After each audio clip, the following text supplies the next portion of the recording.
Nous allons maintenant vivre ensemble une expérience sociale interactive à travers votre écran. Alors chez vous, détendez-vous, respirez profondément et suivez à la lettre mes instructions. Bien, regardez attentivement. Nous avons ici plusieurs dessins. Je voudrais que vous placiez votre doigt sur ce dessin, le dessin central. Bien, dans quelques instants, vous allez faire des choix. Mais attention, ne vous laissez pas influencer. Dans un instant, je vais épeler mon prénom, Jimmy, et à chaque lettre, vous ferez un mouvement. Je vous montre un exemple. Vous pourrez par exemple le faire comme ceci.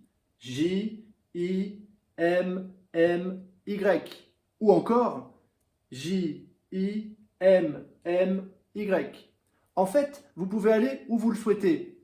De bas en haut ou de haut en bas, de droite à gauche ou de gauche à droite, mais jamais en diagonale. Soyez bien concentrés. Placez votre doigt sur le centre et bougez tandis que j'épelle mon prénom. J, I, M, M, Y. Bien, c'est fait, ne bougez plus. En repartant du même endroit, vous allez maintenant épeler votre propre prénom. Encore une fois, un mouvement par lettre, tranquillement. Allez-y, maintenant.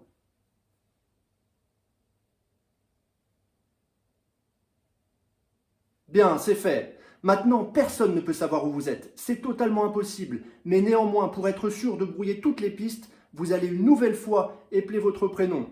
En haut, en bas, en haut, à gauche, à droite, mais jamais en diagonale. Allez-y, maintenant. Bien, c'est fait, ne bougez plus. Voyez-vous, personne ne peut savoir où vous êtes. Mais néanmoins, ces images ne sont pas neutres. Il y a 3 images qui sont liées par exemple au thème de la stupidité. Le blaireau, les nouilles et la cruche. Et personne ne voudrait paraître stupide, surtout dans une expérience sur le libre arbitre, sur la pensée. Donc je pense que psychologiquement, vous avez évité ces 3 dessins. En tout cas, le plus grand nombre d'entre vous, parce que psychologiquement, nous sommes tous programmés pour ça. Donc je suis intimement convaincu que vous ne vous trouvez pas sur l'un de ces 3 dessins. Alors, on peut peut-être les enlever.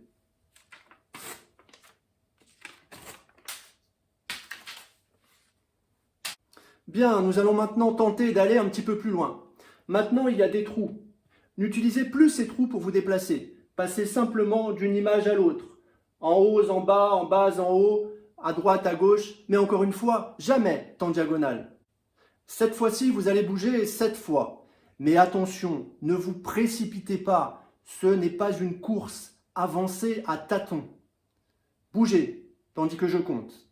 1, 2, 3, 4, 5, 6, 7. Ça y est, ne bougez plus.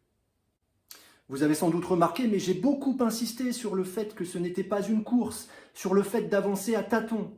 Et dans le mot course, on entend le mot ours. Et le mot tâton fait immédiatement penser au mot téton, c'est-à-dire au sein. Et il y a 3 dessins qui sont directement en rapport, en corrélation avec les ours et les seins. Le boursin, la religieuse Marie-Thérèse Boursin, bien sûr, et enfin les oursins. Et je suis persuadé que cela vous a influencé et vous a guidé vers l'un de ces 3 dessins. Et je suis convaincu qu'en ce moment même, vous vous trouvez sur l'un de ces 3 dessins. Alors les autres n'ont plus d'importance et je pense qu'on peut peut-être les éliminer.